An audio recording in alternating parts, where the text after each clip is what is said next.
ॐ अज्ञानतिमिरान्धस्य ज्ञानाञ्जनशलाकया चक्षुरुन्मीलितं येन तस्मै श्रीगुरुवे नमः। श्रीचैतन्यमनोभीष्टं स्थापितं येन भूतले स्वयं रूपकदा मह्यं ददाति स्वपदान्तिकं। वन्देऽहं श्रीगुरुं श्रीयुतपदकमलं श्रीगुरुन् वैष्णवांश्च श्रीरूपं साग्रजातं सहगण रघुनाथान्वितं तं सजीवं साद्वैतं सावधूतं परिजनसहितं कृष्णचैतन्यदेवं श्रीराधाकृष्णपादान् सहगण ललिता श्रीविशाखान्वितांश्च। हे कृष्ण करुणा सिन्धु दीनबन्धु जगत्पते गोपेश गोपिकान्त राधाकान्त नमोस्तुते। तप्त कांचन गौरांगी राधे वृंदावनेश्वरी वृषभानुसुते देवी प्रणमामि हरिप्रिये। वाञ्छाकल्पतरुभ्यश्च कृपा सिन्धुभ्य एव च पतितानां पावनेभ्यो वैष्णवेभ्यो नमो नमः। अनंतकोटि वैष्णववृंद की जय। नमः विष्णुपादाय कृष्णप्रेष्ठाय भूतले श्रीमते जय पताका स्वामिन् इति नामिने। नमो आचार्यपादाय निताय कृपाप्रदायने गौरकथाधामदाय नगरग्रामतारिणे। नमः विष्णुपादाय कृष्णप्रेष्ठाय भूतले श्रीमते भक्तिवेदांत स्वामिन् इति नामिने। नमस्ते सारस्वते देवे गौरवाणी प्रचारिणे निर्विशेषशून्यवादी पाश्चात्यदेशतारिणे। जय श्री कृष्ण चैतन्य प्रभु नित्यानंद श्री अद्वैत गदाधर श्रीवासादि गौरभक्तवृंद। हरे कृष्णा कृष्ण कृष्ण हरे हरे हरे राम राम राम हरे हरे। हरे कृष्णा कृष्ण कृष्ण हरे हरे हरे राम राम राम हरे हरे। हरे कृष्णा कृष्ण कृष्ण हरे हरे हरे राम राम राम हरे हरे।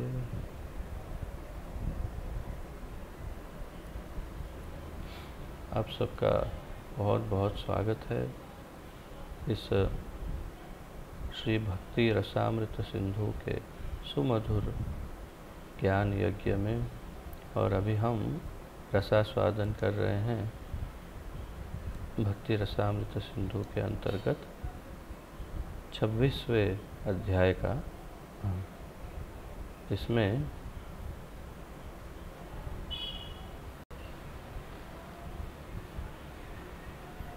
जिसका शीर्षक है प्रेम के उद्दीपन। हम अभी 26वां अध्याय अध्ययन कर रहे हैं प्रेम के उद्दीपन। और उसमें सबसे पहला जो शीर्षक है अलग अलग उद्दीपनों में से वो पहला जो है वो है श्री कृष्ण के दिव्य गुण, असाधारण चेष्टा और मधुर मुस्कान या मुस्कुराहट। तो इसके अंतर्गत हमने कुछ पॉइंट्स देखे कल, और जहाँ से हमने विराम लिया था वहीं से आज आगे बढ़ते हैं। तो हम चर्चा कर रहे हैं कृष्ण के दिव्य गुण, असाधारण चेष्टा और मधुर मुस्कान की।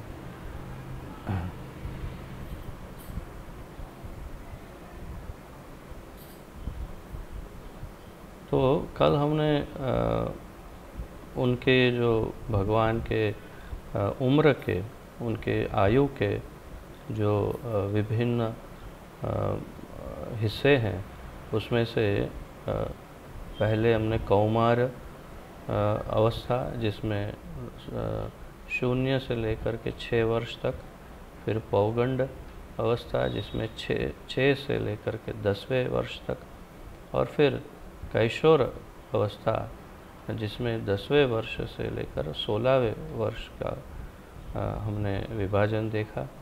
कैशोर अवस्था में 3 अंग है, आद्य, आध्य, मध्य और शेष।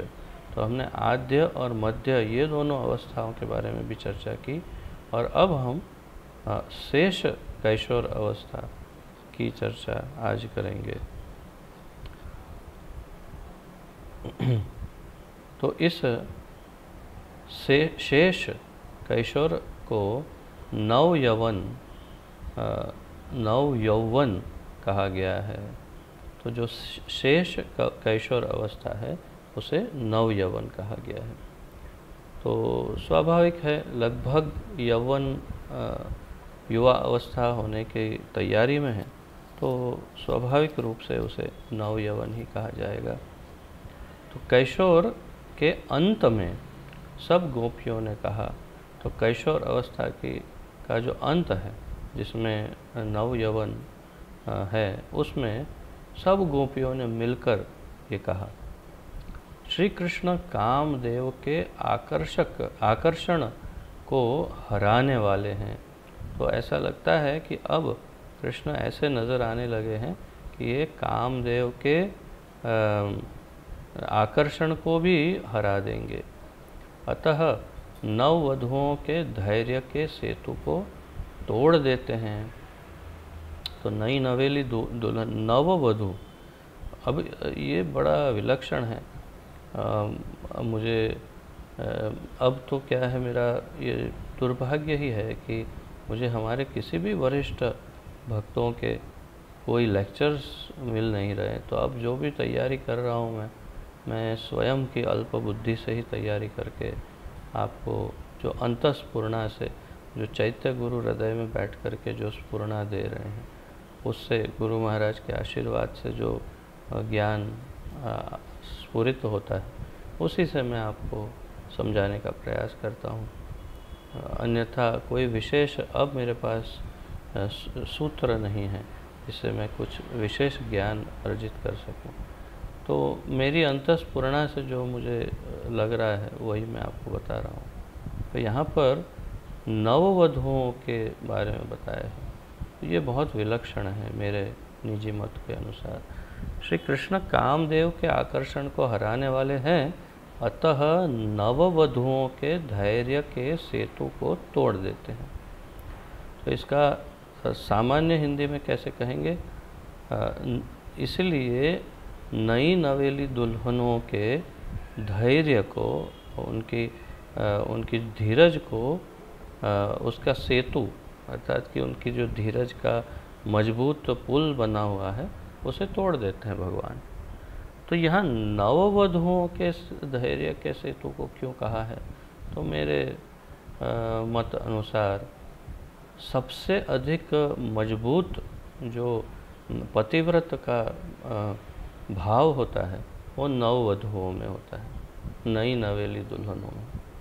आपको भी अनुभव है, मुझे भी है, और पूरे जगत को इसका अनुभव है कि जब शादी होती है तो पहले कुछ 1, 2, 3 वर्ष, कुछ वर्ष नए 2-3 वर्ष तक तो जो पत्नी होती है उसे बहुत ही गजब का भूत सवार होता है ये पतिव्रत का, और ये पालन करती है, वो पालन करती है, और फिर धीरे धीरे धीरे उसका डाउन ग्राफ जो है वो आरंभ होता है। हमारा ये इस कलयुग का जो अनुभव है वही मैं आपसे बता रहा हूँ। वो पहले के युगों में क्या होता था, डाउन ग्राफ आता भी था कि नहीं पता नहीं, परंतु शायद आता ही होगा, इसीलिए नववधुओं की बात की है यहाँ पे कि बाद में जो वधुएं पुरानी हो जाती है तो फिर धीरे धीरे धीरे उनका पतिव्रत धर्म भी कमज़ोर पड़ता होगा उनका। अब पतिव्रत धर्म का क्या अर्थ है कि पतियों को बड़ा बहुत ही आदर देना, उनकी सेवा करना, उनका तो ये धर्म शायद ये मेरी मनोधारणा है, कल्पना है कि वो शायद कमज़ोर पड़ जाता होगा। इसीलिए आचार्य ने यहाँ पर, रूप गोस्वामी ने नववधु का उदाहरण दिया है कि नई नवेली दुल्हन जितनी मजबूत होती है अपने पतिव्रत धर्म में, और उसमें कोई उनको हिला दे तो बहुत बड़ी बात है, क्योंकि अभी अभी तो शादी करके आई और बराबर चिपका हुआ है उसका धर्म, पतिव्रत धर्म, उसमें कौन उखाड़ सकता? तो कृष्ण है, जो कृष्ण एक ही है जो ऐसी नई नवेली दुल्हनों के भी पतिव्रत धर्म को हिला सकते हैं, और हिला नहीं, उसके सेतु को तोड़ देते हैं। तो ये बहुत बड़ी बात है। अर्थात वे कितने आकर्षक होंगे, कितने सुंदर, कितने मधुर होंगे, उनका उनका नव यौवन कितना खिला हुआ होगा, उसकी हम कल्पना भी नहीं कर सकते। यही सत्य है। तो हमारे लिए तो महत्व ये है कि कृष्ण कितने आकर्षक होंगे। श्री कृष्ण का श्री अंग तारुण्य इतना मधुर हो चला है कि मानो परमोच्च कला विलास हो। तो ये वास्तव में ये तो रूप गोस्वामी का नहीं, ये उन गोपियों का मत है, गोपियाँ कह रही हैं।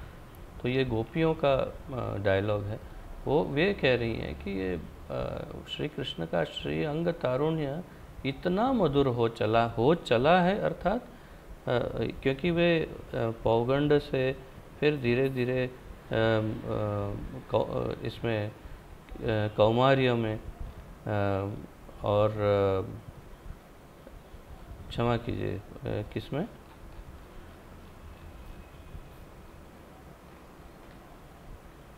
कैशोर अवस्था के शेष कैशोर में धीरे धीरे जैसे प्रविष्ट हो रहे हैं वो मध्य कैशोर से शेष कैशोर में, तो धीरे धीरे उनका जो उनका अंग तारुण्य, श्री अंग तारुण्य धीरे धीरे मतलब उनके अंग सुंदर होते जा रहे हैं और भी ज़्यादा मधुर हो चला है। अर्थात अभी वो प्रोसेस चालू है कि धीरे धीरे और सुंदर होते जा रहे हैं। मतलब अभी अगर इतने सुंदर हैं तो जब पूर्ण विकसित हो जाएंगे तो कैसे हो जाएंगे, उसकी कल्पना भी नहीं कर सकते। तो मधुर हो चला है कि मानो परम उच्च कला विलास हो, अर्थात कि सबसे उच्च कोटि का जो कलाओं का विकास होता है, ऐसा विकास हो रहा है सब कलाओं का, ऐसा लग रहा है। सुंदर मयूरों के समान नाचते हुए उनके नेत्रों ने कुशल नर्तकों की शोभा का भी अपहरण कर लिया है। ये वाक्य तो कितना अद्वितीय है, अद्भुत वाक्य है ये। क्या काव्यात्मक रूप से वर्णन किया है गोपियों ने, बिल्कुल एक जैसे लगता है कवि ही बोल रहे हैं।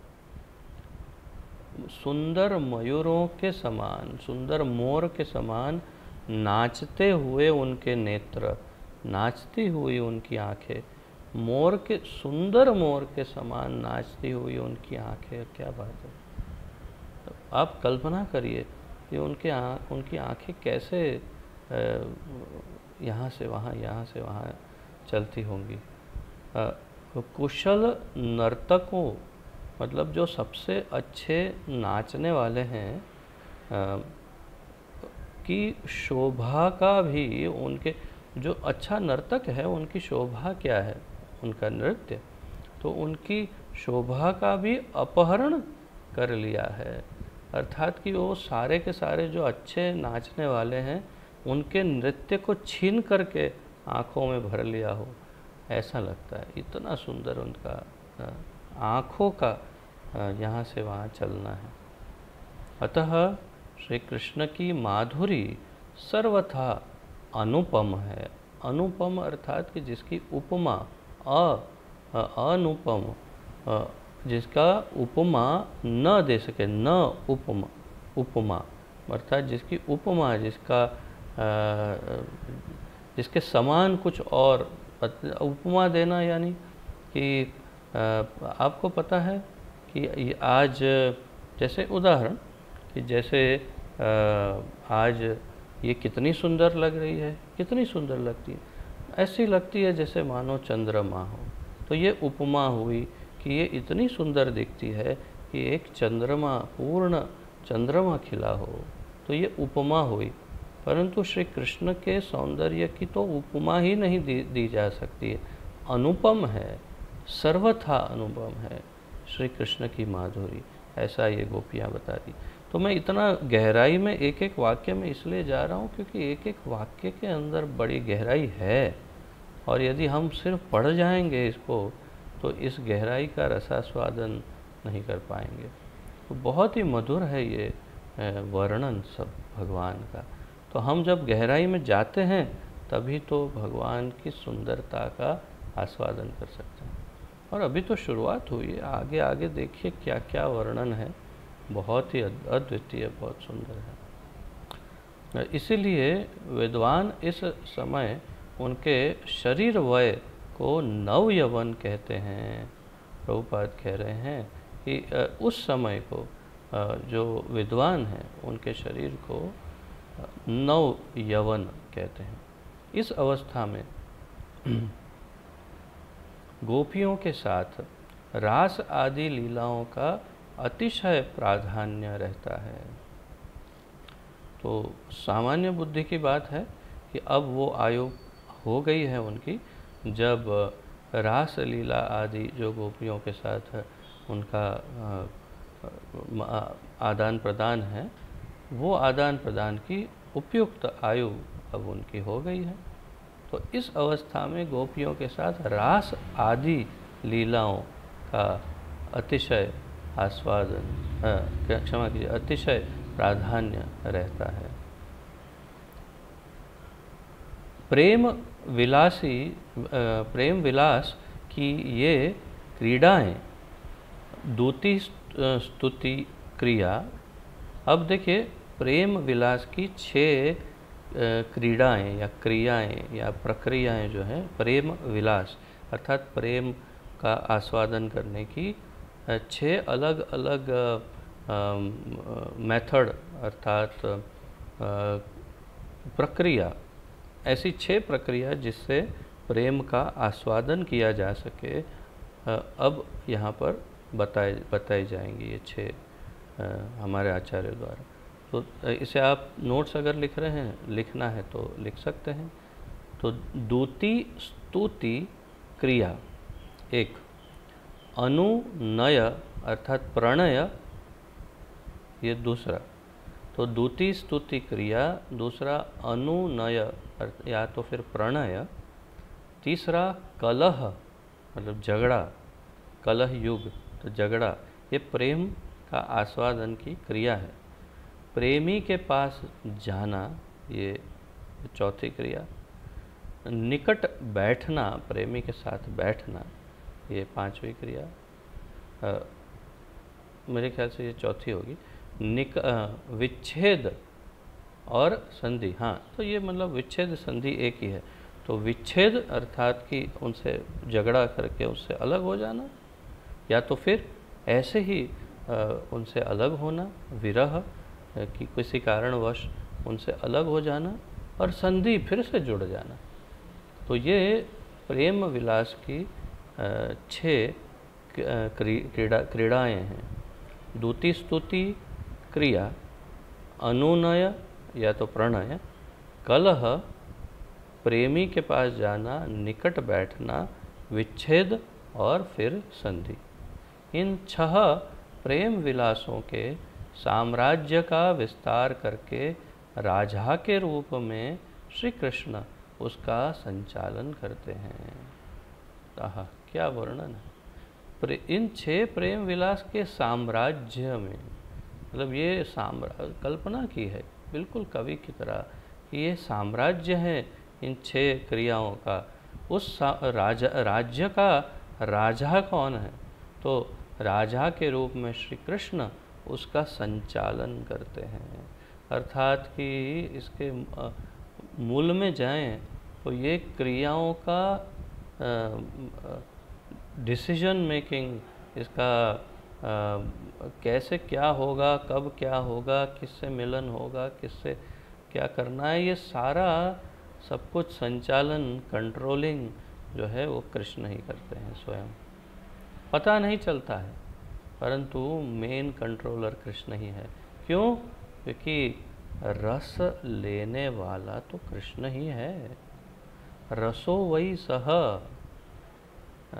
रस वही लेता है, वही रस का आस्वादन करता है। रसिक, राज रसिक है वो, रसिक शेखर है, केवल आनंद कंद है। तो रस चूसने वाला तो जो है वही संचालन करेगा। तो पता चले न चले गोपियों को, इसका संचालन कृष्ण करते हैं। कहीं वे युवतियों से कलह करते हैं, झगड़ा करते हैं किसी से, कहीं तोते के नख चुभाते हैं। अब कल्पना कीजिए कि तोता पकड़ के लाए हैं पैरट, और उसके जो नख है माना जाता है कि उसके नख बहुत ही अत्यंत तीक्ष्ण होते हैं। तो कभी किसी गोपी को उसके नख चुभा देते हैं, मतलब किसी भी तरह परेशान कर देते हैं गोपियों को, तो झगड़ा करते हैं, कभी नख चुभाते हैं, कभी गोपी मिलन को जाते हैं तो उनसे मिलने जाते हैं, तो कभी गोपी के मध्य से गोपियों की शरण में जाने के लिए संधि करते हैं, क्षमा कीजिए, गोपियों के माध्यम से गोपियों की शरण में जाने के लिए संधि करते हैं। तो किसी अन्य गोपी के पास जाते हैं, कहते हैं कि मुझे उस गोपी के साथ अभी संधि करनी है, झगड़ा हो गया है, तो चल, तो फिर उसको लेके जाते हैं, फिर किसी से संधि करवाते हैं। तो इस तरह से बस खेल करते रहते हैं भगवान, जिसकी हम कल्पना थोड़ी बहुत कर सकते हैं, अधिक नहीं। गोपियों का एक वृंद श्री कृष्ण को संबोधित करते हुए कहने लगा, वृंद अर्थात एक ग्रुप कहता है, हे कृष्ण, तुम्हारा यह कैशोर गुरु बनकर आज सुंदर युवतियों को सखियों के द्वारा सुनकर दूतियों के समय अनुनय करने की रात, मतलब यहाँ बड़ा कॉम्प्लिकेटेड हिंदी का उपयोग किया है, मैं आपको सरलता से बाद में थोड़ा समझाने का प्रयास करूँगा। रात्रि में पतियों को धोखा देकर तुमसे निकुंज में मिलने की, गुरुजनों की बात न सुनने की, वंशी ध्वनि को सुनने के लिए कान लगाए रखने की और प्रेम के सभी रहस्यों की शिक्षा दे रहा है। तो वास्तव में इसमें कुछ सुधार भी होगा, क्योंकि अंग्रेज़ी में थोड़ा अलग है, तो अनुवादक ने कुछ शब्दों को अलग अनुवाद कर दिया है यहाँ। तो जहाँ गुरुजन का है, वास्तव में वहाँ पर वरिष्ठ जन होगा, अर्थात कि उनके, जैसे गोपी है, शादीशुदा गोपी है, तो उनके सास ससुर आदि उनकी बात होगी, पति, या फिर अविवाहित गोपी है तो उनके माता पिता आदि की बात होगी, क्योंकि गोपियों की कहाँ गुरु होती है। तो ये अनुवाद में शायद कुछ अंतर होगा, क्योंकि मैं कुछ साथ साथ में कभी कभी अंग्रेज़ी भी पढ़ता रहता हूँ, ताकि ध्यान में आए कि ये सही अनुवाद हुआ है कि नहीं।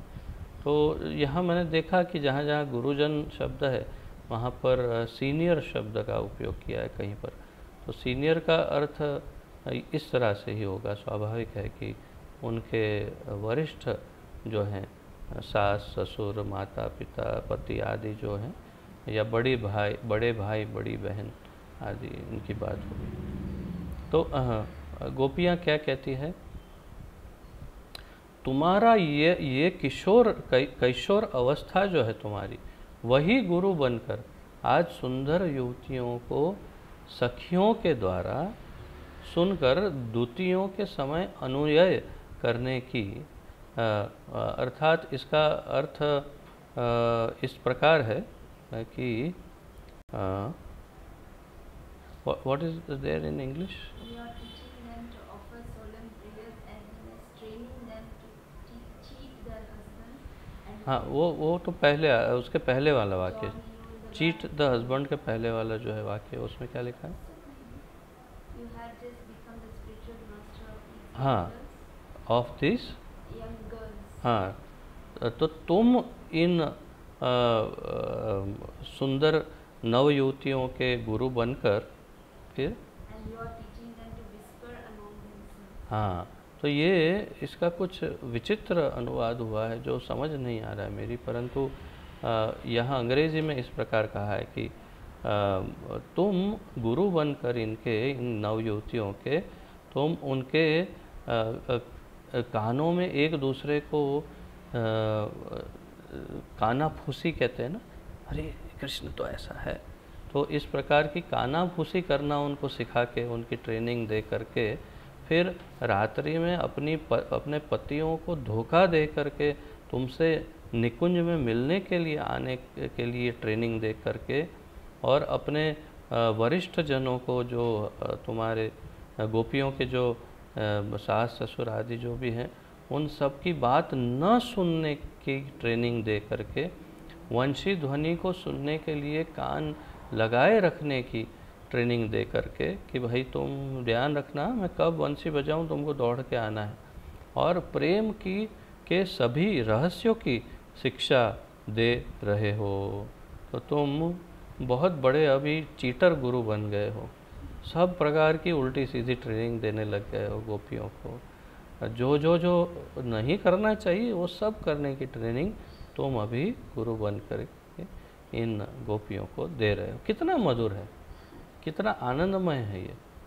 तो उनको सारे गलत, सामाजिक रूप से जो गलत है, आध्यात्मिक रूप से जो सबसे श्रेष्ठ है, श्रेष्ठतम है, उनकी शिक्षाएं दे रहे हैं। कैसे दे सकते हैं गलत ट्रेनिंग? कृष्ण भगवान कैसे गलत सिखा सकता है? संभव ही नहीं है। तो उनकी ट्रेनिंग तो सबसे श्रेष्ठ ही है, और उनकी ट्रेनिंग उन जीवात्माओं को अपने अपने मोह जाल को तोड़ करके भगवान की शरण में आने की ट्रेनिंग भगवान दे रहे हैं। तो कैसे गलत हो सकती है? तो रास जो है वास्तव में जीवात्माओं का परमात्मा से मिलन, इस प्रकार कुछ आचार्यों का भाव है। तो यही यहाँ पर स्पष्ट हो रहा है कि उन जीवात्माओं को अपने अपने मोह जाल को तोड़ने की ट्रेनिंग दे रहे हैं भगवान। यद्यपि श्री कृष्ण ने 5 वर्ष की आयु में भी ऐसे नव यौवन की शक्ति का प्रकाश किया है, तो ऐसा ये जो सब गोलमाल है, तो ये सब 5 वर्ष की आयु में भी उन्होंने प्रदर्शित किया था, परंतु योग्य वय से रहित होने के कारण विद्वान उसका वर्णन नहीं करते। तो क्योंकि जो हमारे आचार्यगण होंगे हैं, उनको लगा होगा ये तो कोई आयु है ये सब वर्णन करने का, तो लोग भी क्या सोचेंगे 5 वर्ष की आयु में बस हो गया चालू, तो ये तो कुछ ज़्यादा हो जाता है, बहुत अधिक लगता है। तो इसलिए इसका वर्णन किसी विद्वानों ने नहीं किया है, ऐसा आचार्य कह रहे हैं। तो श्री कृष्ण के संपूर्ण अंग सर्वथा निर्दोष, ये बड़ा महत्वपूर्ण वाक्य है। श्री कृष्ण के संपूर्ण अंग सर्वथा निर्दोष एवं सुगढ़ थे, यही उनके सौंदर्य का कारण है।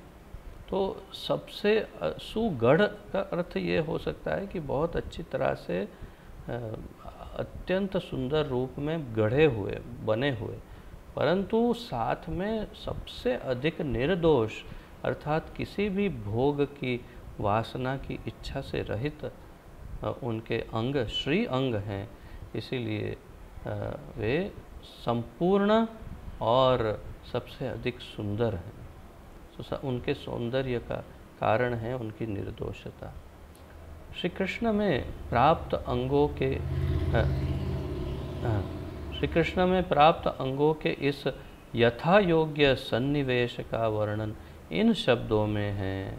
तो अब एक और इसका प्रमाण दे रहे हैं कि उनके श्री अंग कैसे हैं। हे कंसारी श्री कृष्ण कंस अरि, कंस के दुश्मन या कंस को मारने वाले, हे कंस अरि श्री कृष्ण, बड़ी बड़ी आँखों वाला तुम्हारा मुख। आप रणछोड़ राय का दर्शन कर चुके हैं ना, डाकोर में। डाकोर में रणछोड़ राय के चेहरे को देखिए, इतना सा चेहरा और इतनी बड़ी बड़ी आँखें यहाँ से यहाँ तक की, कितना अद्भुत सुंदर लगता है, कितना मधुर लगता है। तो वास्तविक कृष्ण अगर श्री विग्रह में ऐसे सुंदर दिखते हैं, तो वास्तविक कृष्ण कितने सुंदर दिखते होंगे। और हाँ, स्मरण रहे कि ये रणछोड़ राय का जो विग्रह है वो वास्तविक तो द्वारकाधीश का विग्रह है, जो ओरिजिनल प्राचीन काल से जो श्री वज्रनाभ ने जो स्थापित किया था, वही ये द्वारकाधीश का विग्रह है। मतलब वज्रनाभ कृष्ण के प्रपौत्र हैं, श्री कृष्ण के पुत्र के पुत्र के पुत्र हैं, तो उन्होंने इसे स्थापित करवाया। तो बिल्कुल भगवान जैसे दिखते होंगे। और वही फिर चल के कालांतर में स्वयं अपने भक्त के साथ, भक्त बोडाणा के साथ यहाँ पधारे हैं काकोर धाम में। तो वो इतने सुंदर दिखते हैं, श्री कृष्ण के बड़े बड़े नेत्र स्वयं कैसे दिखते होंगे। तो बड़ी बड़ी आँखों वाला तुम्हारा मुख, मरकत मणि के सदृश उन्नत वक्षस्थल, वक्षस्थल मतलब छाती, स्तंभ जैसे भुज दंड, जैसे पिलर, जैसे खंभा होता है, स्तंभ एक मकान का, ऐसे कैसे कहा है, स्तंभ जैसे भुजदंड अर्थात भुजाएं, तथा क्षीण कटी, ये कटी भाग अर्थात छाती के नीचे का जो भाग है, कमर जिसे हम कहते हैं, वो बहुत ही पतला, सिंह जैसा एकदम पतला, आदि किस मृग नयनी के चित्त का हरण नहीं करेंगे। तो कौन सी सुंदर स्त्री का के चित्त का हरण नहीं करेंगे, ऐसा सौंदर्य। श्री कृष्ण के श्री अंग पर विराजित विभूषणों से श्री कृष्ण की शोभा नहीं बढ़ती, बल्कि श्री कृष्ण की माधुरी से विभूषण ही विभूषित हो जाते हैं। तो श्री कृष्ण के शरीर पर जो भी बहुत सुंदर आगे पूर्ण वर्णन होगा, जो कभी आपने कल्पना नहीं की होगी, ऐसा वर्णन अब आएगा। इससे पता चलता है कि जो भगवान के श्री विग्रह का हमारे इस्कॉन मंदिरों में जो श्रृंगार होता है, वो क्यों इस प्रकार श्रृंगार होता है, वो आज हम समझ पाएंगे। क्योंकि भगवान वास्तव में अपनी कृष्ण लीला में वृंदावन में किस प्रकार का श्रृंगार करते थे, उसका संपूर्ण वर्णन इसमें रूप गोस्वामी ने किया है। तो तात्पर्य, मेरा कहने का तात्पर्य यह है कि उन्होंने जो वे जो आभूषण धारण करते थे, उनसे वो सुंदर नहीं दिखते थे, बल्कि क्योंकि कृष्ण उन्हें धारण करते थे, इन आभूषणों की शोभा बढ़ती थी।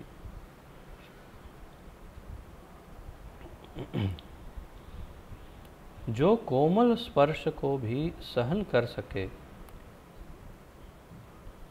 उसे मृदु कहते हैं। जो कोमल स्पर्श को भी सहन कर सके उसे मृदु कहते हैं। श्री कृष्ण के सभी अंग इतने अतिशय सुकुमार थे कि नवजात पत्ते के स्पर्श से भी उनका वर्ण बदल जाता। तो वास्तव में मेरे ख्याल से यहाँ ऐसा कुछ होना चाहिए कि जो कोमल स्पर्श को भी सहन न कर सके उसे मृदु कहते हैं, ऐसा होना चाहिए। इंग्लिश में क्या है first sentence of this paragraph? जो कोमल स्पर्श को भी सहन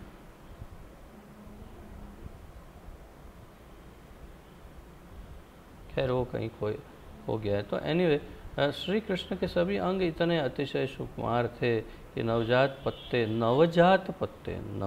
पत्ते का क्या अर्थ है? नए नए बिल्कुल अंकुरित हुए जो हरे भरे पत्ते हैं, उसे नवजात पत्ते कहते हैं। आप किसी भी वृक्ष में देखेंगे बिल्कुल एकदम ब्राइट ग्रीन हरे रंग के कोमल कोमल छोटे छोटे पत्ते जो होते हैं, वो कितने कोमल होते हैं। तो बिल्कुल उसे स्पर्श करते हैं तो बहुत सुंदर अनुभव होता है। तो इस प्रकार के अतिशय नवजात पत्ते के स्पर्श से भी उनका वर्ण बदल जाता है। तो इतने कोमल पत्ते यदि उनको शरीर को छूते हैं तो कलर बदल जाता है शरीर का, इतना कोमल उनका अंग है। तो इस कैशोर में श्री कृष्ण की संपूर्ण चेष्टाएं वृंदावन में रासोत्सव और दुष्ट दलन के लिए ही होती थी। तो ये कैशोर अवस्था की उनकी जो सभी चेष्टाएं, उनकी जो भी वो करते थे, वो सब वृंदावन में रासोत्सव, रास उत्सव और दुष्ट दलन, अर्थात कि दुष्टों का संहार करना और रास करना, ये दो ही मुख्य क्रियाओं के लिए उनकी चेष्टाएं होती थी उनके कैशोर अवस्था में, और विशेष रूप से उनके शेष कैशोर अवस्था में। वृंदावन में श्री कृष्ण का गोपियों के साथ वृंदावन में श्री कृष्ण का गोपियों के साथ क्रीड़ा करते समय कंस उनके वध के हेतु अपने साथियों को भेजता और श्री कृष्ण उन्हें मारकर अपना पराक्रम प्रकट करते। तो ये भी विशेष बात है, ये जानबूझ करके ऐसे बड़े कारनामे करते भगवान, जिससे गोपियों के हृदय में उनकी हीरोगिरी जो है वो और भी ज़्यादा गहरी हो जाए। तो बड़े बड़े राक्षसों को मारते और फिर दिखाते देखा गोपियों, वाह वाह वाह वाह वाह, नायक एक हीरो की तरह। तो ये थे श्री कृष्ण के दिव्य गुण, असाधारण चेष्टा और मधुर मुस्कान का कुछ संक्षिप्त वर्णन। वर्णन तो मैं जानता हूँ, आप भी जानते हैं कि यदि रूप गोस्वामी पूर्ण वर्णन करते तो शायद हमारे सारे शास्त्रों का अगर संकलन करें तो करोड़ों श्लोकों में भी वर्णन संभव नहीं। तो आगे का दूसरा गुण देखते हैं श्री कृष्ण का। तो ये सब हम किसकी चर्चा कर रहे हैं? कृष्ण के प्रेम के उद्दीपन जो हैं।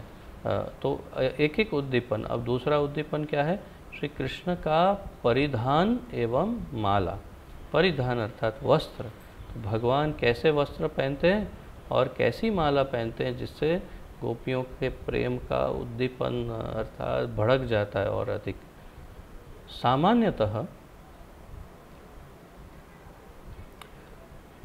सामान्यतः श्री कृष्ण के विग्रह पर 4 प्रकार के परिधान रहते हैं। तो अब मैंने जैसे बताया था आपको कि भगवान कैसे वस्त्र पहनते हैं, और उसी प्रकार लगभग इस्कॉन में प्रयास होता है विशेष रूप से वृंदावन धाम में कि ऐसा ही उनको परिधान करवाते हैं। सामान्यतः श्री कृष्ण के विग्रह पर 4 प्रकार के परिधान रहते हैं। जो नोट्स लिख रहे हैं वो इससे बहुत सुंदर नोट्स लिख सकते हैं।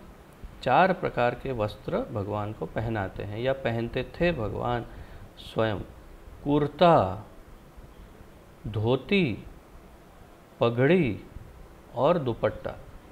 तो कुर्ता तो सामान्य ये बटन वाला कुर्ता नहीं, जो यहाँ पर बाजूबंद जिसे कहते हैं, या तो उसे क्या कहते हैं, मुझे शायद मैं नाम भूल गया हूँ इसका। हाँ क्या? वाघो।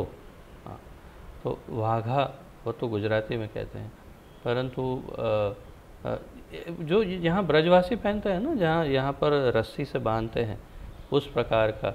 गुजरात में केड़ियो बोलते हैं। तो अलग अलग नाम, ब्रज में इसका नाम अब मुझे पता नहीं, परंतु उस प्रकार का कुर्ता जो यहाँ से ऐसे बांधते रस्सी से, बटन वाले नहीं। तो कुर्ता, धोती, पगड़ी और दुपट्टा अर्थात ये उपवस्त्र या अंग वस्त्र या जिसे उत्तरी कहते हैं, जो जैसे ये उत्तरी है, तो ऐसे उपवस्त्र ऊपर जो एक दुपट्टे की तरह डालते हैं, वो 4 वस्त्र मुख्य रूप से भगवान पहनते हैं। वृंदावन में वे सदा रक्तवर्ण दुपट्टा, रक्तवर्ण अर्थात लाल कलर का दुपट्टा, उपवस्त्र या ये उत्तरी जो है लाल रंग की परिधान करते। रक्तवर्ण दुपट्टा, पीतवर्ण कुर्ता, पीतवर्ण कुर्ता तो पीले रंग का कुर्ता, और सिर पर केसर रंग की पगड़ी, केसर रंग की पगड़ी। आप कल्पना करिए, लाल दुपट्टा है, नीचे पीले रंग का वो कुर्ता पहना है, और केसरी बिल्कुल भगवे से भी और एकदम ब्राइट केसरी रंग की, केसर की तरह बिल्कुल ऐसी पगड़ी धारण करते हैं, और नाना प्रकार की धोती उनकी मधुर मुस्कान से। देखिए, नाना प्रकार की धोती, तो ये 3 वस्त्रों का कलर उनका स्टैंडर्ड रहता है। पीला ही उपवस्त्र पहनता, ये अंग वस्त्र पहनते हैं। उपवस्त्र जो हैं ये उत्तरी है वो हमेशा लाल ही है, पगड़ी हमेशा केसरी ही है, परंतु धोती का कलर चेंज होता रहता है उनका। तो नाना प्रकार की धोती उनकी मधुर मुस्कान से मिलकर सखाओं का आनंद बढ़ाती थी। तो सुंदर स्मित और साथ में अलग अलग धोती के कलर, तो उनके जो सखा हैं उनको बड़ा आनंद आता था कृष्ण को देखकर। श्री कृष्ण की इस वेशभूषा को भूयिष्ठ भ्राजमान कहा गया है। तो ये विशेष शब्द है भूयिष्ठ। ये भूयिष्ठ शब्द इनके वेशभूषा के लिए है। जैसे ब्राजमान, जैसे हमारे दामोदर अष्टकम के गान में ये शब्द है ब्राजमानम। तो ये है उनके विशेष वेशभूषा को, वस्त्र परिधान की कला को ब्राजमानम या भूयिष्ठ कहा। हाँ, गॉर्जियस। तो यहाँ प्रभुपाद जी का अनुवाद है बहुत ही वैभवशाली। तो ये वैभवशाली उनकी वेशभूषा है। जैसे नाना वर्ण के वस्त्र में गज शिशु शोभित होता है, वैसे ही श्री कृष्ण के शरीर के अंगों पर वर्ण वर्ण के वस्त्र विराजमान थे, अर्थात कि बहुत ही गॉर्जियस, जैसे अंग्रेजी में कहा तो बहुत ही वैभवशाली राजवी सौंदर्य उसमें से प्रकट होता था। और यहाँ एक गज शिशु, एक छोटे हाथी के बच्चे के ऊपर जैसे अलग अलग कलर के कपड़े डालते हैं तो कैसे सुंदर दिखता है, वैसा बताया। श्री कृष्ण के केश बंधन, अंगराग के आलेप, माला, तिलक, चित्र, पान तथा लीला कमल को आकल्प कहते हैं। तो ये एक नया शब्द है। यहाँ भूयिष्ठ एक शब्द है और आकल्प दूसरा शब्द है। तो आप जो नोट्स लिख रहे हैं इसे स्पष्ट लिख सकते हैं। आकल्प किसे कहते हैं? जिनके केश बंधन, अर्थात कि बाल बनाने की अलग अलग स्टाइल। हम क्या स्टाइल बनाएंगे, अर्थात जो ये लोग बनाते हैं उनकी स्टाइल क्या है आजकल?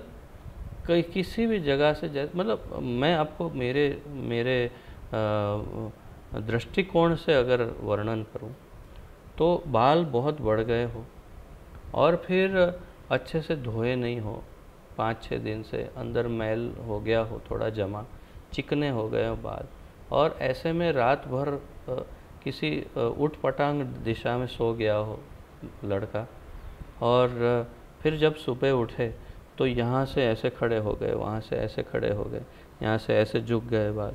तो ऐसा होता है ना। तो मुझे याद है कि मेरे जब बहुत बड़े बड़े बाल हुआ करते थे और कभी सो के उठा तो ऐसे फिर उसे बड़े पानी से दबा दबा करके सही करना पड़ता। तो ये ऐसे जो यहाँ वहाँ खड़े हो गए बाल, बिल्कुल वैसी स्टाइल आजकल चल रही है। तो उसमें सलून में जाने की क्या आवश्यकता है? थोड़ा चिपचिपा करो बाल को, बिस्तर में सर को डालो, वो शामरुख की तरह, ऑस्ट्रिच की तरह जैसे वो रेत में डालता है, और इधर उधर घुमा के सो जाओ, 4-5 घंटा बाहर निकालो, नई स्टाइल तैयार। तो ऐसी तो आजकल की स्टाइल है, परंतु भगवान की स्टाइल का हम वर्णन शब्दों से नहीं कर सकते। सारे विश्व के सलून मिलकर भी उनकी स्टाइल नहीं बना सकते। ऐसे केश बंधन, क्या उनका जो उनकी कला है। अंगराग, जो शरीर पर जैसे चंदन का लेप किया है, या अंगराग के आलेप, तो चंदन का लेप है या किसी भी सुंदर तत्वों का, परफ्यूम का, मतलब इत्र का जो लेप करते हैं, जो लेप शरीर पर किया जाता है। आजकल क्या लेप करते हैं? निविया या कोई ऐसा क्रीम। तो ये क्या अंगराग है भाई? लेकिन असली अंगराग तो भगवान का लेप होता है। तो अंगराग के आलेप, माला, बहुत ही सुंदर वैजयंती माला जैसी पुष्प की माला, आगे वर्णन है वैजयंती माला कैसी होती है। तिलक, बहुत सुंदर तिलक, चित्र, तो अब ये चित्र कहाँ से बीच में आ गया भाई? शरीर, उनके शरीर के सब वर्णन हो रहे, उसमें बीच में चित्र का क्या वर्णन है?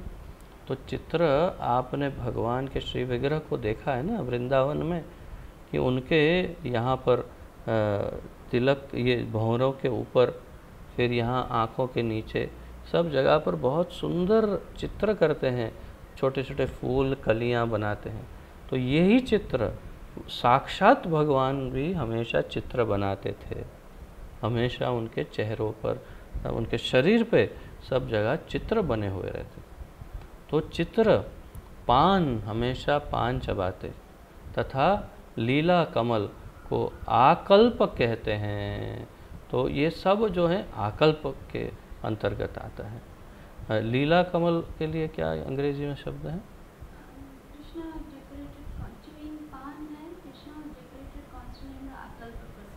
ओके, तो लीला कमल एक शब्द है जो जिसका यहाँ पर पता नहीं, ये अनुवादक शायद कहाँ कहाँ से शब्द लाए हैं जो प्रभुपाद ने भी लिखे नहीं हैं, परंतु अच्छा है।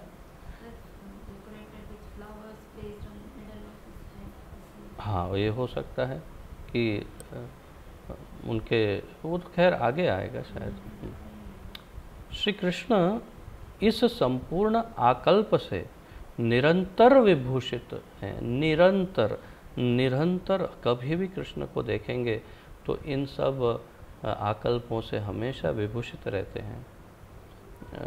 श्री कृष्ण के केश विन्यास के भी बहुत भेद हैं। केश विन्यास अर्थात कि श्री कृष्ण के केश विन्यास अर्थात उनकी, मैंने बताया ना, हेयर स्टाइलिंग के भी बहुत सारे अलग अलग प्रकार है। अलग अलग प्रकार की हेयर स्टाइल करते हैं भगवान। कभी वे सिर के मध्य भाग में पुष्प धारण करते हैं, यहाँ पर सिर के बीचों बीच पुष्प धारण करते हैं। तो कभी पृष्ठ भाग में पीछे की ओर, मतलब कैसे दिखते होंगे, कितने सुंदर दिखते होंगे, वो तो हम कल्पना ही कर सकते हैं। कभी वे सिर के मध्य भाग, समय समय पर उनकी केश राशि के भिन्न भिन्न श्रृंगार होते हैं। तो अलग अलग समय पर उनके केश जो हैं अलग अलग श्रृंगार में नजर आते हैं। श्री कृष्ण के अंग पर आलिप्त अंगराग सामान्यतः शुभ्र श्वेत अर्थात सफ़ेद वर्ण का होता है। तो शरीर पर सफ़ेद रंग का, तो आजकल क्या लगाते हैं? पाउडर, जॉनसन एंड जॉनसन, नहीं तो ये, नहीं तो पॉन्ड्स पाउडर लगाते हैं। तो ये भगवान भी पाउडर लगाते थे, लेकिन पॉन्ड्स नहीं। तो श्वेत शुभ्र जो है उनके अंगराग में लगता है, चंदन भी लगता है। पर केसर के संयोग से, इसमें जब केसर मिला देते हैं तो ये पीत वर्ण का हो जाता है। तो वैसे सफ़ेद अंगराग होता है, परंतु उसमें केसर मिला करके, यमुना जड़मा केसर गोड़ी स्नान कराओ श्यामड़ा। तो केसर का बड़ा उपयोग है भगवान के हर वस्तु में। तो केसर जो है बहुत ही उत्तम तत्व है। तो उस केसर को जब मिला देते हैं तो बिल्कुल पीले रंग का अंगराग हो जाता है भगवान का। तो मेरी ये तो मेरा निजी भाव है, किसी आचार्य ने कहा नहीं यहाँ पर कि पीला इसलिए क्योंकि श्रीमती राधा रानी का अंग वर्ण जो है वो पीला है, तो भगवान उसी वर्ण को अपने शरीर पे धारण करते होंगे, शायद राधा रानी के वर्ण के अनुसार। ये मेरा निजी भाव है, इसे आप प्रमाण के रूप में स्वीकार मत करिए। श्री कृष्ण कंठ में वैजयंती माला धारण करते हैं। वैजयंती माला में कम से कम 5 रंग के फूल गुम्फित रहते हैं। तो वैजयंती माला वो है जिसमें 5 प्रकार के 5 रंग के सुगंधित होते हैं। इसमें लिखा नहीं, परंतु आगे पहले वर्णन था कि सुगंधित होना आवश्यक है फूलों का। तो 5 प्रकार के 5 रंग के सुगंधित फूलों से उनकी वैजयंती माला बनती है। और कितनी लंबी! यह सदा श्री कृष्ण के जानुओं अथवा चरणों को का स्पर्श करती रहती है। इतनी लंबी माला कि वो उनके चरण को स्पर्श करती है, उतनी लंबी माला धारण करते हैं भगवान। इसके अतिरिक्त अन्य अनेक पुष्पमालाएं भी उनके सिर, कंठ, वक्षस्थल आदि पर शोभित रहती हैं। केवल एक माला नहीं, इसीलिए आप देखिए ना, हमारे श्याम सुंदर लला को देखिए, वृंदावन वासी हमारे श्याम सुंदर को सर पे एक माला, फिर उनकी मुरली पर दूसरी, छाती पर दूसरी, तीसरी, फिर उनके गले में एक और, फिर और एक लंबी, कितनी मालाएं धारण करते हैं। तो ये बिल्कुल इसीलिए है क्योंकि स्वयं श्री कृष्ण इसी प्रकार उसे धारण करते थे। आप पहली बारी बंद कर देना, आवाज़ वो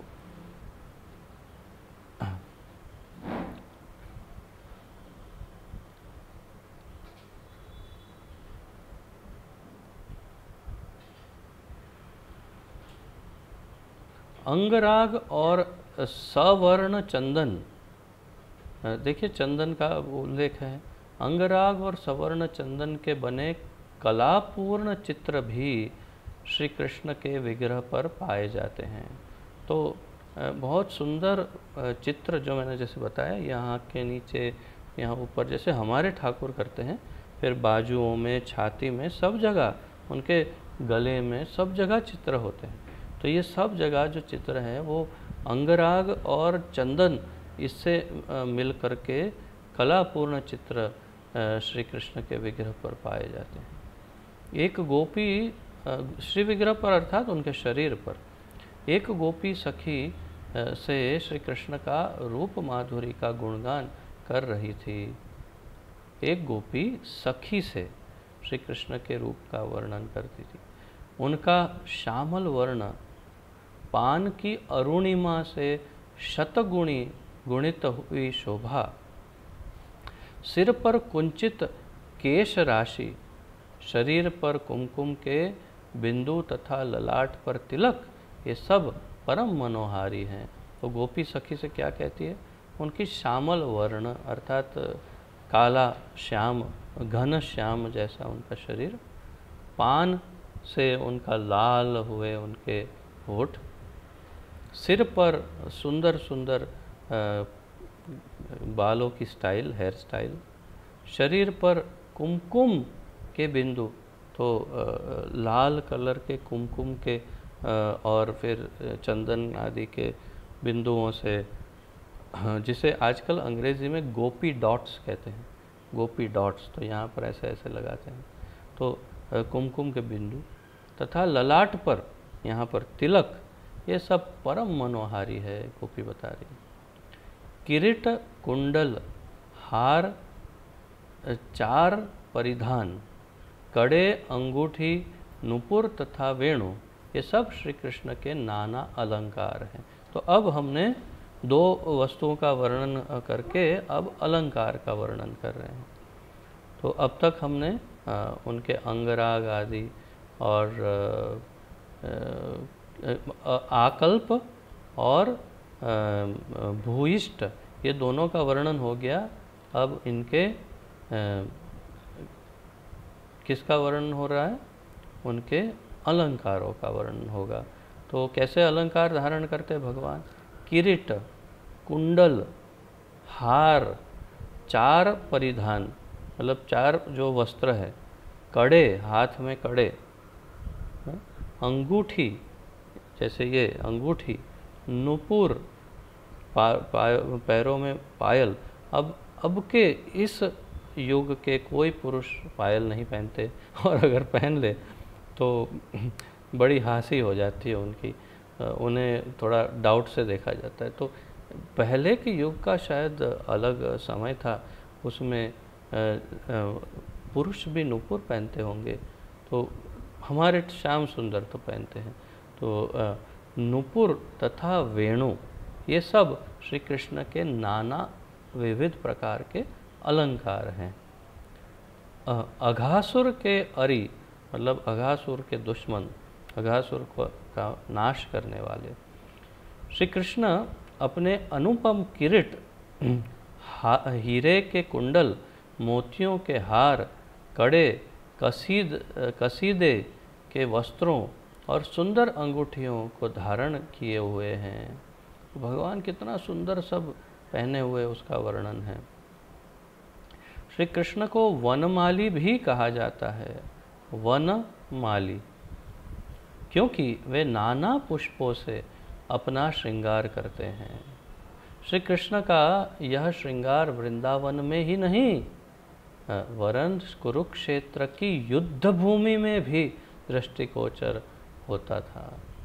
क्या विलक्षण उनका गुण है। अब देखिए, उन्होंने अपना वस्त्र परिधान कुरुक्षेत्र के युद्ध मैदान पर भी चेंज नहीं किया। कुरुक्षेत्र के युद्ध मैदान पर भी वे बिल्कुल ऐसा ही वस्त्र परिधान करके बैठते हैं। बाकी सब लोग पूरी तरह से क्या कहते हैं उसे, लोहे हैं, लोहे का कवच आदि, हेलमेट आदि सब आयुधों से युक्त ऐसे बैठते होंगे। और ये हमारे श्याम सुंदर बहुत ही सुंदर से अलग अलग फूलों से सुशोभित, जैसे गार्डन में बैठे हो ऐसे वो अर्जुन के रथ पर बैठते होंगे। आप कल्पना करिए कितना मनोहर दृश्य होगा और कितना आश्चर्यजनक दृश्य होगा उनके दुश्मनों पर। ये क्या है, ये युद्ध भूमि में ऐसे बैठते हैं, बताइए। वो ठाकुर हैं, भगवान हैं, उनको क्या लेना देना, कौन क्या कर रहा है। तो कुरुक्षेत्र की युद्ध भूमि में भी ऐसे ही दृष्टिगोचर होते। इन रंग बिरंगी वस्त्रों और पुष्पों से उन्हें विभूषित देखकर ऋषिगण, जो ऋषिगण हैं, ऋषिगण स्तुति करने लगे, भगवान श्री कृष्ण कुरुक्षेत्र की युद्ध भूमि के लिए नहीं अपितु अपनी उपस्थिति से सारे भक्तों पर कृपा करने के लिए जा रहे हैं। तो जो ऋषि हैं वही समझ सकते हैं कि वो क्यों ऐसा वस्त्र परिधान करके युद्ध भूमि में जाते हैं, क्योंकि वे अपने भक्तों पर कृपा करना चाहते हैं। इसीलिए, क्योंकि जैसे ही मान लीजिए सामने भीष्म पितामह हैं, तो भीष्म पितामह तो 12 महाजन में से एक हैं, तो वे अगर उनको ऐसे देखेंगे तो उनका तो मतलब उनका तो चित्त का, मन का क्या होगा दशा उनकी, कितना वो भाव विभोर हो जाएंगे, मंत्र मुग्ध हो जाएंगे और कितना आनंद प्राप्त करेंगे भगवान को इस प्रकार देखकर। तो वो जितने भक्त थे उनको आनंद देने के लिए ही वो ऐसा ड्रेस पहन के जा रहे थे युद्ध भूमि पर। तो ये थी कृष्ण के परिधान एवं माला की चर्चा। अब श्री कृष्ण की बांसुरी, बहुत डिटेल है इसमें, अपनी पेन और नोट को तैयार रखिएगा। इतनी प्रकार की बांसुरियाँ बताइए, इतनी माइक्रो डिटेल बताई है कि कोई शायद संगीतकार ही इतनी डिटेल को जानता होगा। श्री कृष्ण की बांसुरी इतनी अद्भुत है कि उसकी ध्वनि ने परमहंसों के ध्यान को भंग कर दिया। परमहंस बिल्कुल एक चित्त हो करके ध्यान लगाते होंगे, उनके ध्यान भी भंग हो जाते हैं भगवान की बांसुरी। इस प्रकार अपनी कीर्ति का त्रिभुवन में विस्तार करके श्री कृष्ण कामदेव को ललकार रहे थे। तो कामदेव सबको हिला देते हैं ना, तो ये अपना जो कार्य करते हैं बांसुरी बजाना ये, तो उससे वो कामदेव को भी ललकारते हैं, अर्थात उनको चुनौती देते हैं, ए कामदेव आ जाओ, चलो मैदान में देखते हैं तुम सबको हिलाते हो कि मैं हिलाता हूँ। तो ये तो जिसे कामदेव छू भी नहीं सकते, ऐसे परमहंसों का भी ध्यान भंग कर देते हैं भगवान। कामदेव किस काम के। श्री कृष्ण की बांसुरी के वेणु, मुरली और वंशी, ये 3 भेद हैं। तो 3 प्रकार की बांसुरी बताई है। एक है वेणु, दूसरी है मुरली और तीसरी है वंशी। आप लिखिए, तो इसमें नोट्स लिखने में आसानी होगी। वेणु 12 अंगुली लंबी और 6 छिद्रों से युक्त होती है। वेणु जो है वो 12 अंगुली अर्थात कि आप इस तरह से अगर गिने तो शायद इस प्रकार 8 और 8 क्षमा कीजिए 6 और 6 12, तो 12 उंगली मतलब छोटी है। मुरली जो है क्षमा कीजिए वेणु जो है वो छोटी है, 12 अंगुली लंबी और उनके अंदर 6 छिद्र होते हैं। तो छोटी सी जो होती है इसमें 6 छिद्र हो और बहुत ही 12 उंगली जितनी लंबी 6। लेकिन ये क्या है, प्राचीन जो पहली पुस्तक होगी प्रभुपाद की उसमें से अनुवाद किया है। तो पहले प्रभुपाद जी ने ओरिजिनल जो इसके नाप होंगे वो लिखे होंगे, फिर दूसरी प्रति में शायद उन्होंने इंच या फीट या ऐसा कर दिया होगा ताकि लोग समझ सके। तो वैसे 6 इंच बताया है आधुनिक पुस्तकों में, तो 6 इंच और इसमें 6 छिद्र हैं। तो अब मुरली का वर्णन 2 हाथ लंबी, तो कितना लिखा है 18 इंचेस 18 इंच, तो 2 हाथ लंबी मुख छिद्र सहित 4 अतिरिक्त स्वर छिद्रों वाली मुरली है। तो इसमें अतिरिक्त छिद्र और वो भी मुख छिद्र जिसमें से फूंक मारते हैं, उसके अलावा और 3 छिद्र और टोटल 4 ये और अतिरिक्त छिद्र, अर्थात मेरे ख्याल से टोटल 10 छिद्र होंगे इसमें। 6 छिद्र तो थे ही और ये 4 स्वर के अलग छिद्र इसमें ऐड हो गए, तो 10 छिद्रों वाली जो है और जो बहुत लंबी है, कितनी है 18 इंच, उसे मुरली कहते हैं। इसमें अतिशय मधुर ध्वनि निःसृत होती है। ये अतिशय मधुर ध्वनि उत्पन्न करती है। ये जो मुरली होती है वो 9 छिद्रों से युक्त और 17 अंगुली लंबी, कितना बताया है 15 इंच। तो ये मुरली से थोड़ी छोटी है और इसे वंशी कहते हैं। तो वंशी जो है वो 15 इंच की अर्थात 17 अंगुली लंबी वंशी है। श्री कृष्ण यथा समय इन सब बांसुरियों का वादन करते हैं। तो वेणु 12 अंगुली 6 छिद्र, मुरली 2 हाथ लंबी 4 और बाकी 6 तो 10 छिद्र और 9 छिद्रों वाली 17 अंगुली लंबी वंशी।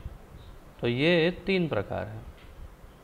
अब वंशी के विभिन्न प्रकार बताएंगे यहाँ पर। श्री कृष्ण की एक महानंदा अथवा सम्मोहिनी नामक बड़ी वंशी भी है। तो वंशी जो है वो छोटी ही नहीं बड़ी भी होती है, बहुत बड़ी। तो इस बड़ी वंशी को महानंदा अथवा सम्मोहिनी ये नाम दिया है। तो आप इसके 2 प्रकार जो बताए उसमें महानंदा या सम्मोहिनी एक है और फिर दूसरी बताएंगे। तो महानंदा या सम्मोहिनी कहते हैं कृष्ण की बड़ी वंशी को। आपने यदि किसी वंशी वादक को देखा हो, मुरली वादक, बंसुरी वादक को, तो आप देख पाएंगे कि कभी इतनी छोटी सी लेकर के बहुत ही लंबी, जैसे हाथ में उठाए जैसे बांस जैसे लगता है, लकड़ी लगती है बड़ी, इतनी बड़ी बड़ी तक अलग अलग विभिन्न प्रकार की मुरलियाँ या बांसुरियाँ होती हैं। जैसे अभी हम मायापुर गए थे तो कीर्तन मेला में थे, तो वहाँ पर एक वैष्णव पधारे थे, किसी अन्य मठ से पधारे होंगे। तो वे बहुत ही विशाल साइज़ की एक बैग लेकर के आए थे और अपनी बैग में से एक मुरली ये बंसुरी निकाल करके बजा रहे थे। तो कभी इतनी छोटी एकदम मधुर बंसुरी, कभी इतना बड़ा बांस इतना लंबा और उसमें से एकदम गहरा आवाज़ आए। तो तब मुझे पहली बार पता चला कि इतनी नाना प्रकार की बंसुरियाँ होती है, अलग अलग अलग अलग साइज़ की और अलग अलग छिद्र, उसमें अलग अलग प्रकार के छिद्र। तो श्री कृष्ण की एक महानंदा अथवा सम्मोहिनी नाम की बड़ी वंशी भी है। उससे भी बड़ी हो तो वह आकर्षणी कहलाती है। तो महानंदा या सम्मोहिनी बड़ी है, उससे भी बड़ी कोई बंसरी हो तो उसे आकर्षणी कहते हैं। हाँ, आनंदिनी आकर्षणी से भी विशाल है। बताइए, अब उससे भी बड़ी हो, बहुत ही बड़ी साइज़ की, तो उसे आनंदिनी कहते हैं। तो एक है महानंदा या सम्मोहिनी, उससे बड़ी है आकर्षणी और उससे बड़ी है आनंदिनी। यह आनंदिनी वंशी गोप बालकों की अतिशय प्रिया है। उसमें बहुत ही गहरा स्वर निकलता होगा, बड़ी जो आनंदिनी है, तो और वो गोप बालकों को बड़ी प्रिय होती है।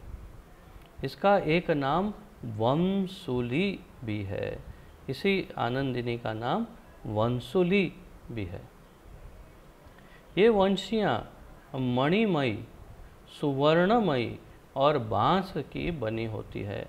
मणियों से, विभिन्न प्रकार के रत्नों से, मणियों से, या फिर सुवर्ण अर्थात गोल्ड, सोना, और बांस, बांस तो आप जानते हैं, बाम्बू से बनी होती है। मणिमय वंशी सम्मोहिनी कहलाती है। जो मणि से बनती है उसे सम्मोहिनी कहते हैं, और सुवर्णमयी जो स्वर्ण से बनती है उसे आकर्षणी कहते हैं। तो सोने की वंशी जो है उसे आकर्षणी कहते हैं। तो बड़े विलक्षण और विविध प्रकार की वंशियाँ यहाँ बताई हैं। अगला टॉपिक है श्री कृष्ण के श्रृंग। श्री कृष्ण का श्रृंग। श्रृंग का अर्थ है ये सिंग, जो गाय और भैंस के ऊपर जो सिंग होता है उसे श्रृंग कहते हैं। तो यहाँ विशेष रूप से भैंस का श्रृंग, ऐसा प्रभुपाद जी ने अनुवाद किया है। तो भैंस के जो सिंग होते हैं, जब फिर भैंस का देहांत हो जाता है तो उसे निकाल करके उसमें से एक वाजिंत्र, बजाने वाला एक वाद्य बनाया जाता है और उसे श्रृंग कहते हैं। तो उसके बारे में यहाँ पर वर्णन है। और आपने ये देखा होगा, जब कृष्ण बलराम को देखते हैं आप वृंदावन में, कृष्ण बलराम मंदिर में, हमारे कृष्ण बलराम को आप जब देखते होंगे उनके श्रृंगार को, तो कई बार देखा होगा कि उनके कमर में कभी रस्सी बंधी होती है, कभी पोटली बंधी होती है, और कभी कभी श्रृंग, काले रंग का श्रृंग उनके बाजुओं में लटका रहता है। तो ये बजाने के लिए है। किस प्रयोग में आता है अभी पढ़ते हैं। श्री कृष्ण घोष करने के लिए श्रृंग का प्रयोग करते हैं। घोष अर्थात घोषणा, या तो फिर कुछ अनाउंसमेंट करना है। तो ये उनका वास्तव में पोर्टेबल स्पीकर और माइक्रोफोन है।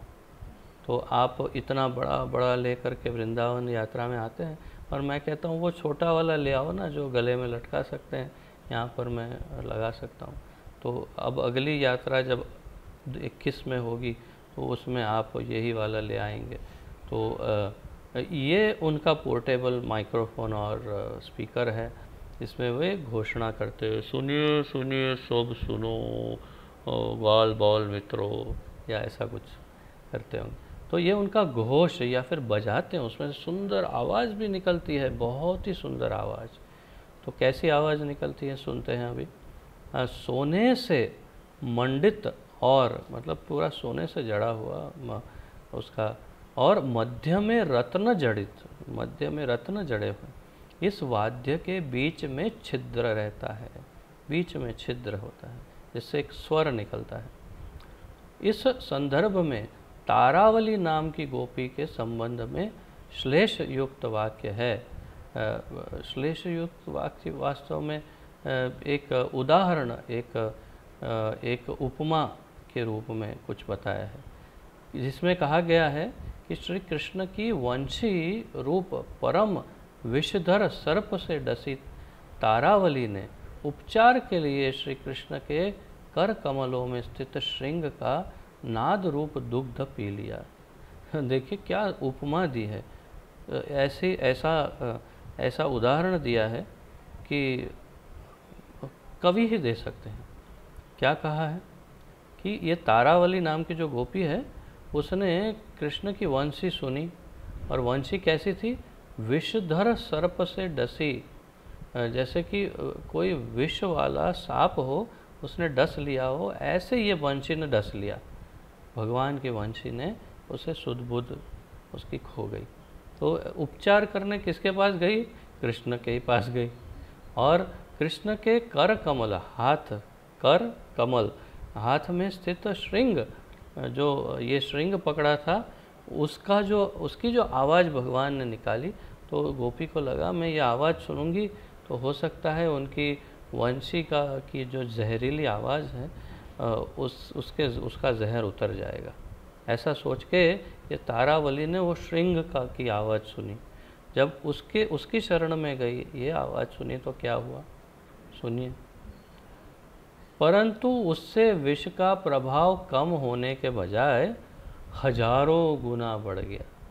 तो ये श्रृंग की आवाज़ भी इतनी अत्यंत मधुर होगी कि गोपियाँ यही सुन करके भी अपनी सुध बुध खो बैठती होगी। इस प्रकार श्रृंग की ध्वनि से उसकी बड़ी दुर्दशा हुई, उसकी दुर्दशा हो गई गोपी।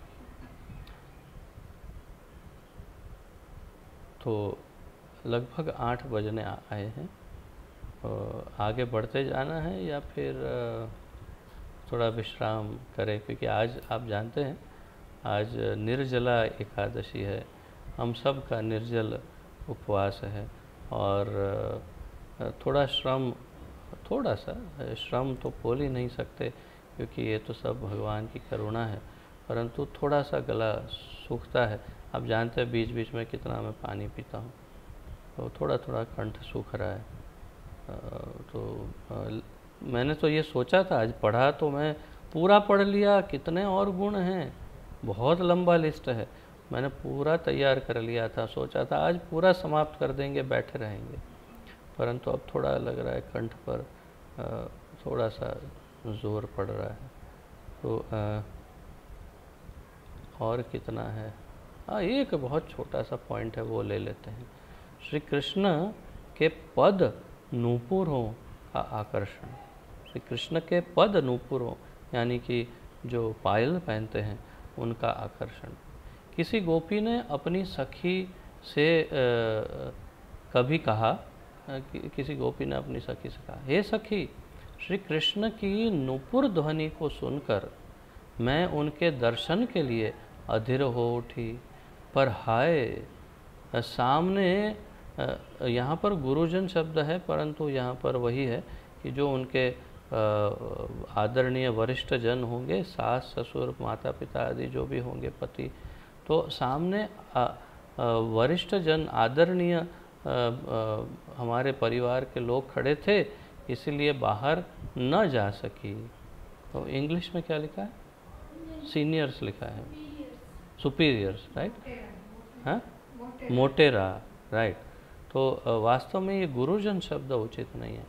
अर्थ ये है कि उनसे जो बड़े हैं, घर के बड़े बुजुर्ग, वो खड़े थे, इसलिए घर के बाहर जा ना सके, क्योंकि वो तो उस समय मर्यादा का समय था, तो वहाँ पर घर के बाहर ऐसे जाते नहीं थे। तो नूपुर की ध्वनि, जब भगवान घर से बाहर से निकल रहे होंगे तो उनके नूपुर की ध्वनि, पायल की ध्वनि जब सुनी तो अधीर हो गई दर्शन के लिए। कैसी, आप कल्पना कीजिए, आप घर में बैठे हैं और बाहर से पायल की आवाज़ आती है, छम छम छम। कृष्ण लीला की बात है, नहीं तो आपको लगे कोई हॉरर मूवी चल रहा है और कोई भूतनी चल रही, वो वाली नहीं, ये तो भगवान के पायल की बात है।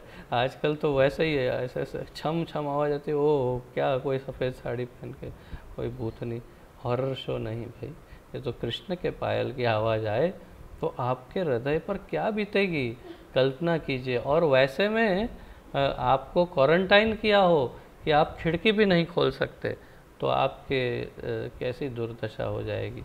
वैसी दशा इस सखी की हो गई। तो मुझे लगता है आज यहाँ विराम लेते हैं।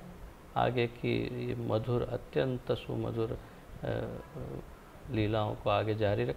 आज यदि मैं जलपान कर सकता तो अवश्य इसको खींच खींच के 9 बजे तक ले जाता और आनंद लूटते हम। बहुत ही आनंदमय है, बहुत ही आनंद मुझे आया, आपको भी आएगा। तो यहीं पर आज विराम लेते हैं, कल फिर इसे आगे बढ़ाएंगे। किसी का कोई प्रश्न आदि हो, कुछ व्यक्त करना चाहते हैं तो आवकार आप सबका स्वागत है। आज मैं देख रहा हूँ बहुत कम है भक्त, बहुत आश्चर्यजनक है ये तो, इतने कम भक्त हैं। अर्थात कि इस देखिए तपस्या में तो ये सामान्य बात है, ये तपस्या में इस प्रकार आनंद लेना चाहिए, और आनंद ले नहीं पाए तो क्या करें। हाँ, किसी का कुछ प्रश्न आदि है तो पूछिए, अन्यथा विराम लेते हैं।